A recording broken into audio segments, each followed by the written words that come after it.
হেলিকপ্টারে উঠতে পারবেন না। আলেমদের বিরুদ্ধে অবস্থান নিয়ে কেউ জালিমের কাতারে যাওয়ার চেষ্টা করবেন না। ইসলামের কথা বললে যদি কারো গায়ে আগুন জ্বলে তাহলে বুঝতে হবে ওটা মুসলিম নামের কলঙ্ক, ইসলামের দুশমন। আমি আপনাদের সামনে একটা ছোট্ট সূরা, এই সূরা মুখস্থ নাই এরকম এখানে কেউ নাই, কেউ থাকার কথা না। 5টা সূরাও যার মুখস্থ থাকে সেও এই সূরাটি মুখস্থ পারে। সূরাটির নাম কি? পিছনে শোনা যায় নাই? সূরাটির নাম কি? আসর। আসর সময়ের অর্থ কি? কি অর্থ? সময়। আল্লাহ তাআলা সময়ের কসম খেয়েছেন। কেন সময়ের কসম খেয়েছেন? আল্লাহ তাআলা আমাদেরকে পৃথিবীতে পাঠিয়ে ঘোষণা করেছেন, বিসমিল্লাহির রহমানির রহিম, কুল্লাকুম মিআদ ইয়াউমিন লা তাস্তাখিরুনা আনহু সাআতান ওয়া লা ইস্তাখদিমুন। হে জাতি, হে মানুষ, হে সম্প্রদায়, হে গোষ্ঠী, তোমাদেরকে স্মরণ করাচ্ছি, কুল্লাকুম মিআদ, তোমাদের প্রত্যেকের জন্য একটা সময় আমি বরাদ্দ করে দিয়েছি। ইয়াউমিন লা তাস্তাখিরুন, গোটা পৃথিবী তোমরা এক জায়গায় মিলিত হয়ে যদি চেষ্টা করো, এটা একটু বিলম্ব করবা, এটা একটু দেরি করবা, পারবে তো? যাত্রাবাড়ি পারবে না, শ্যামপুর পারবে, ঢাকা পারবে না, চট্টগ্রাম পারবে, বাংলাদেশ পারবে না, জার্মানি পারবে। এই জন্যই তো আমরা চিকিৎসা নিতে বাংলাদেশ যখন পারে না তখন সিঙ্গাপুরে যাই, কারণ ধারণাটা কি এরকম যে বাংলাদেশ পারে না, সিঙ্গাপুর সময় দেরি করতে পারবে, থাইল্যান্ড পারবে, ফ্রান্স পারবে? পারবে না। কারণ এই সময়টা বরাদ্দ করেছেন কে? আরো একটু জোরে অন্তর থেকে বলেন, এই সময়টা বরাদ্দ করেছেন কে? 15 বছর পর আপনি জেলখানায় যাওয়ার সুযোগ পাবেন না। 45 মিনিটের সময় বেঁধে দিয়ে আপনি দুপুরের খাবার রান্না করেছেন, ওটা খাওয়ারও সময় পাবেন না।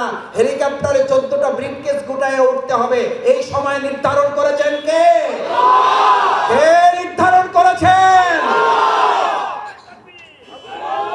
আপনি 45 বছর থাকতে চেয়েছিলেন, আর আল্লাহ সময় বরাদ্দ করেছে কয় মিনিট? ভবিষ্যতে যদি কেউ এই সময়ের অবমূল্যায়ন করেন, ভবিষ্যতে যদি আল্লাহর কসম খাওয়ায় সময়কে কেউ বুঝতে ভুল করেন, ভবিষ্যতে যদি কেউ এই সময়কে আপনারা আবার ফ্যাসিস্টের মতো কেউ ব্যবহার করেন, মনে রাখতে হবে আপনার আমার কপালে হয়তো 45 মিনিট না 45 সেকেন্ডও আপনার কপালে জুটবে না, আপনি হেলিকপ্টারে ওঠার সময় পাবেন না। কারণ এটা কার কসম? না, এটা তো জাতিসংঘ মহাসচিবের কথা বলছে।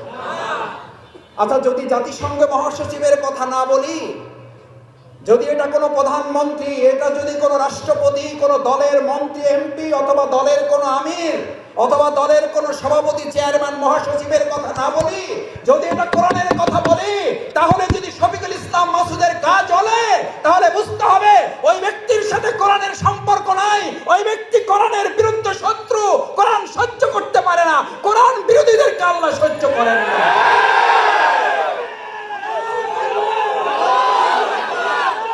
তাহলে আপনার কোরআনের কথাই যদি বলি তাহলে আপনার জ্বলবে কেন? আবার মজার ব্যাপার হচ্ছে, আমরা কোরআনের কথা বললে বলে যে নামাজের কথা বলেন, অসুবিধা নাই, হাদিসের কথা বলেন, অসুবিধা নাই, রোজার কথা বলেন, অসুবিধা নাই, হজের কথা বলেন, অসুবিধা নাই। মাসুদ ভাই, আপনারা তাহাজ্জুদের কথা বলেন, অসুবিধা নাই, শুধুমাত্র রাজনীতির কথাটাই বললেন না। আচ্ছা, আপনাদের কাছে জিজ্ঞেস করি, গোটা মানব জাতিকে আল্লাহ বলেন সময়ের কসম, খবর রাখো, সাবধান থাকো। এই সাবধান কি আল্লাহ তাআলা শুধু হুজুরদের জন্য বলেছেন? দেশ স্বাধীনের 53 বছর পর মানুষের তৈরি করা তন্ত্র মন্ত্র দফার পর দফা দিয়েছে, জনগণের রফা হয়েছে। দফাকার